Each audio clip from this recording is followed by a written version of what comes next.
갖고 있는데 어떻게 이걸 해결하면 좋겠다라는 거를 직접 생각하고 또한 직접 자신이 작성하여 제안을 하는 것이기 때문에 더 해결 방안이 증가하고 자신이 직접 생각했으니까 구체적인 해결 방안이 나올 거라 생각했습니다. 그래서 이런 방법을 선택했습니다.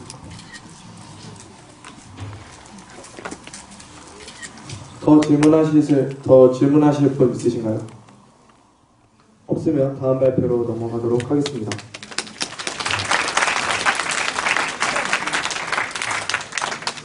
다음은 두 번째 발표, 청소년 안전지킴이 결성 정책에 대해 발표할 세명고등학교 엄시연입니다. 가장 먼저 정책 제안 배경에 대해 살펴보고 정책 내용, 그리고 구체적인 시행 방법, 마지막으로 기대 효과를 보고 발표를 마치도록 하겠습니다. 여러분, 청소년이 담배를 피거나 음주를 하는 걸 보거나 들으신 적 있으신가요? 네! 맞습니다. 저희는 또한 여러 위험에 노출되어 있습니다. 저는 어른들의 방관적 태도에 의해 위험지대가 방치되어 있다고 생각하였습니다. 청소년이 주체가 되는 자율적 활동이 제한적이며 자발적으로 안전점검을 하기 위한 청소년 단체 지원이 부족하다고도 생각하였습니다. 또한 안전불감증으로 늘어나는 불안전한 환경이 증가하고 있으며 현재로서는 가시적인 청소년 비행 및 범죄만 해결되고 있습니다. 그래서 저는 일상 속 청소년 안전에 대한 중요성을 다시 생각해보게 되었습니다.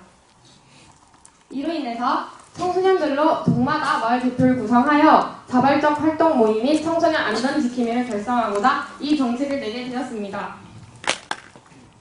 청소년 안전 지킴이의 구체적인 운영 방법에 대해 알아보도록 하겠습니다. 학교나 거주지 생활 중에 위험한 환경을 제보 접수받습니다. 그리고 요즘은 정보화 시대잖아요. 실시간으로 오픈 채팅을 통해 정보를 접수받습니다. 그리고 지킴이들이 비행 및 범죄 사실을 확인하며 안전불감증 현장 사진도 확보합니다. 매달 정기적인 회의를 통해 그리고 지역의 경찰서와 파출소와 연계를 하여 밤마다 순찰을 돌거나 아니면은 안전기간을 책임지는 등 청소년 안전지킴이들의 감찰 체계도 확보합니다. 이 정책이 시행되게 되려면 필요한 것들이 있는데요. 지킴이들의 안전교육, 그리고 정기적 회의 장소도 필요합니다. 간담회 활동 및 멘토링을 통해 도움을 요청하기 위한 선생님들의 조언도 필요하고 정기적 회의를 통해 결정한 안건을 관공서에 개선 요구할 수 있어야 합니다. 마지막으로 감찰 활동을 위한 도구가 필요한데요. 안전봉과 안전조끼 등이 있습니다. 이 표시를 다들 보신 적 있으신가요? 네, 이거는 주변에서 쉽게 볼 수 있는데요. 사진에서 볼 수 있듯이 경찰과 주민이 손을 맞잡고 아동을 지킨다는 의미입니다. 이와 마찬가지로 청소년들이 주체가 되어서 청소년을 지킨다는 것, 이게 얼마나 바람직합니까? 그래서 저는 이 정책이 꼭 시행되었으면 하면 좋겠다는 마음에서 더 조사를 해보니 이미 전국 각지에서 비슷한 정책이 시행되고 있었습니다. 광주시에서는 지역의 파수꾼 역할을 다하고 있었고 서울특별은평 시립은평 청소년 수련관에서는 2016년부터 청소년 안전지킴이 활동단을 모집하고 있었습니다. 네, 이 정책을 시행하면 어떤 기대 효과를 불러일으키는지 알아보도록 하겠습니다. 청소년은 자발적이고 자율적인 성인으로 성장할 것입니다. 그리고 또한 주변 생활 속 청소년들의 안전을 지키고 실천하는 지역인이 될 것으로 예상이 됩니다. 아이들의 선행적 행동에 어른들도 각성을 하고 자발적으로 변할 것이며 최종적으로 살펴보면 나눔과 배려를 통해 소통으로 해결해 나가는 미래가 될 것으로 예상이 됩니다. 이상으로 발표를 마치도록 하겠습니다. 감사합니다. 좋은 발표 감사합니다. 이제 청소년 측에서 질문 있으시면 질문 받도록 하겠습니다. 질문이 있는 학생은 손을 들어주세요. 질문이 없으면 심사위원분들에게 질문을 넘기도록 하겠습니다. 심사위원분들께 중에서 질문 있으신 분은 손을 들어주시기 바랍니다.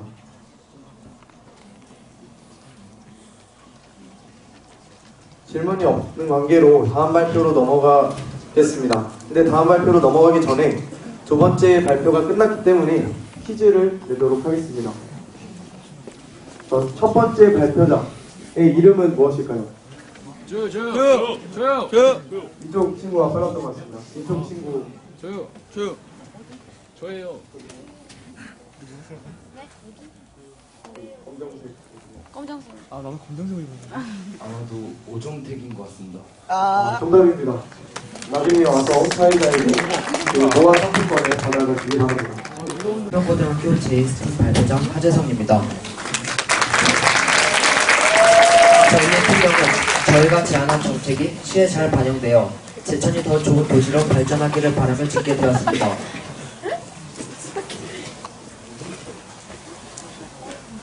먼저 목차로는 정책 제안 목적, 정책의 내용, 구체적 실험 방안, 홍보 방안과 그 기대 효과를 끝으로 발표를 마치도록 하겠습니다. 먼저 정책 제안의 목적인데요.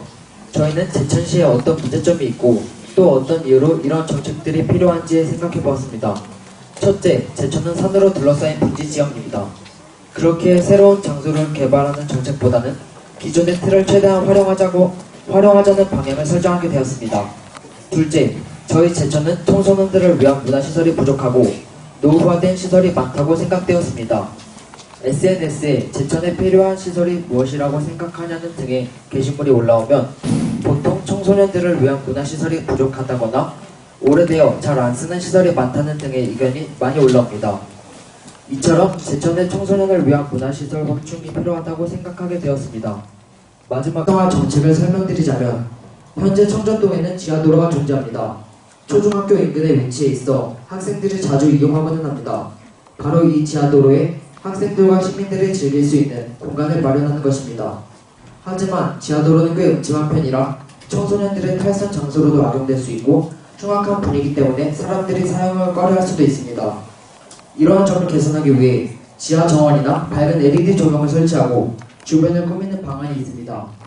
지하 정원은 내려오는 계단 사이드에 설치를 하거나 넓은 면적을 활용하여 따로 정원을 만들 수도 있고 지하 정원을 테마로 한 서점 혹은 도서관을 만들어 시민들에게 휴식 공간을 제공할 수도 있습니다. 또한 공모전을 진행해 다양한 미술작품 등을 선정하여 주변을 꾸미는 방법도 있습니다. 전력 생산 같은 경우는 높아지고 홍보 효과가 생기는데요. 포인트 제도 등으로 제천 화폐를 마음껏 사용할 수 있게 한다면 자연스레 이용 홍삼의 학생입니다. 아까 홍보 방식 중에 유튜브를 이용한 홍보 방식을 선택했는데요. 왜 유튜브를 이용한 홍보 방식을 선택하는지 듣고 싶습니다. 요즘 사람들이 미디어를 통한 홍보를 되게 많이 사용하고 있다고 들었습니다. 그래서 저희 제천시 유튜브를 뿐만 아니라 다른 구독자가 많은 여행 유튜브와 협력한다면 더 많은 관광객들을 끌어볼 수 있다고 생각했습니다. 그럼 다음 질문 받도록 하겠습니다. 처음 정책 제안서에는 청정동 지하 상가를 정책을 했는데 뒤에 보니까 뭐 중앙시장 뭐 골목도 있고 했는데 그렇게 발전 넓은 시각으로 PPT를 다시 만든 그런 계기가 있을까요? 맨 처음에 청전동 지하상가를 확인하면서 제천시장에 포인트 제도를 사용하겠다는 생각을 했는데요. 이 제천 포인트 제도를 지하상가뿐만 아니라 제천시장에서도 같이 사용하면 더 효과적으로 이득을 볼 수 있을 것 같아서 생각했습니다. 여성 가족가정 기관장입니다. 저는 질문은 아니고요. 청전 지하상가가 시에서 지금 어떤 공간으로 활용할 계획을 가지고 있습니다. 그런데 여러분들이 잘 모르시는 어려운 문제점이 많이 있어요. 해결해야 될. 그래서 그게 해결이 되면은 아까 지난번에 했던 그 정책 콘서트 거서 시장님께서 청소년을 위한 공간으로 활용하겠다고 말씀을 하셨어요. 그래서 언젠가 될지 모르겠지만 청소년 여러분들이 그 공간을 어떻게 활용하면 좋을지 그런 좀 생각을 언제 어느 방법이든 좋으니까 저희 시청이나 문화의 집이나 어떤 루트로든 알려주시면 저희가 적극 반영해서 여러분들이 즐길 수 있는 공간으로 만들어 보도록 노력을 하겠습니다. 여러분들은 평상시나 이럴 때 청전 지하상가 많이 가보셨죠, 그죠? 거기를 어떻게 활용할 수 있을지를 좀 생각하셔서 의견을 주시면 고맙겠다는 말씀을 좀 드리겠습니다. 좋은 말씀 감사합니다. 그럼 다음 발표로 넘어가도록 하겠습니다.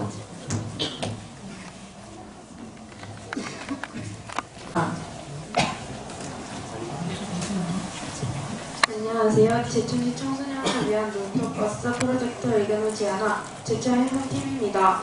팀원은 최한별, 엄준섭, 준민이 총 3명으로 구성되어 있고 오늘 발표를 맡게 된 저는 내토중학교 1학년 최한별입니다.